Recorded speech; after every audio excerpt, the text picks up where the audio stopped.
Hello everybody, myself Purav Vandaria from Fermi Institute of Physics.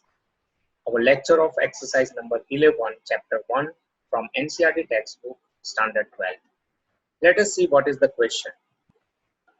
यहाँ पर दो question है, तो पहला क्वेश्चन हम देखते हैं. A polythene piece rubbed with wool is found to have a negative charge of 3.2 into 10 to the power minus 7 coulomb. Estimate the number of electron transferred. तो जब हम पॉलीथीन को वूल के साथ रब कर रहे हैं तो polythene is getting negative charge. इसका मतलब ये हुआ कि पॉलीथीन को इलेक्ट्रॉन्स मिल रहे हैं वूल में से ऑब्वियसली. तो वूल जो है उसमें से जब पॉलीथीन में इलेक्ट्रॉन्स जा रहे हैं तो उसके पास नेगेटिव चार्ज जो है वो आ रहा है. इसका मतलब ये हुआ कि electron transfers from wool to polythene. Electron transfers from wool to polythene. तो Q हमारे पास है यहाँ पर और E भी हमारे पास है, that is electron, charge of electron. और ऐसे केस में हमें फाइंड करना है नंबर. तो नंबर ऑफ फ्री इलेक्ट्रॉन्स क्या होंगे? तो पहले तो हमारे पास रूल आता है क्वांटाइजेशन का. क्वांटाइजेशन का रूल हमें पता है Q is equals to NE, जिसमें से Q हमारे पास है, E भी हमारे पास है. फाइंड करना है नंबर कि N कितना होगा. Let us make the N subject. तो N को अगर सब्जेक्ट बनाएंगे तो आंसर फॉर्मूला होगा Q बाई E. Q है हमारे पास minus 3.2 10 to the power minus 7. E की वैल्यू है minus 1.6 10 to the power minus 19. और कुल मिला के हमें मिला 2 इंटू 10⁻12. तो इतना जो है इलेक्ट्रॉन, इतने numbers of electron wool to polythene transfer होंगे. वूल टू पॉलीथीन इतने नंबर ऑफ इलेक्ट्रॉन ट्रांसफर होंगे. अब हमारे पास आता है सेकंड क्वेश्चन.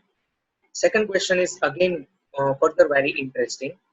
इसी क्वेश्चन में जब wool to polythene electron transfer हो रहे हैं तो क्या अलोंग विद इलेक्ट्रॉन मास भी ट्रांसफर होगा? तो इस क्वेश्चन में ही आंसर छुपा हुआ है कि अगर इलेक्ट्रॉन ट्रांसफर हो रहे हैं तो जितना मास इलेक्ट्रॉन का है उतना मास भी ट्रांसफर डेफिनेटली हो रहा है.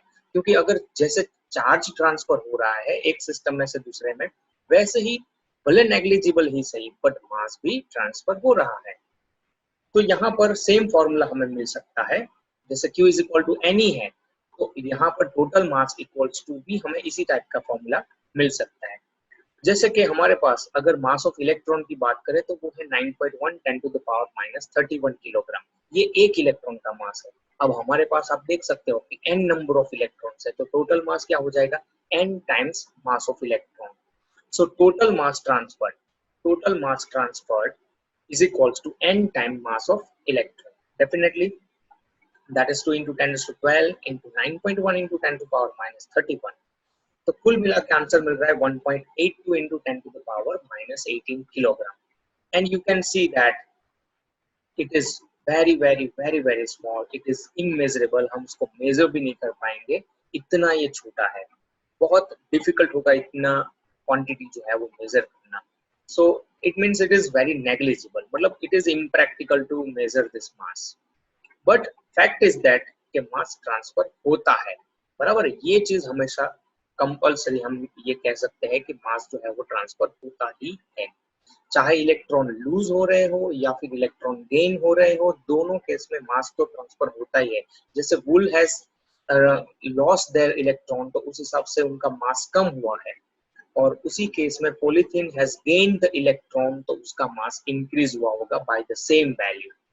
तो ये हमारे पास यहाँ पर आ रहा है कि इतना मास ट्रांसफर हो रहा है. So I hope you understand. Thank you very much.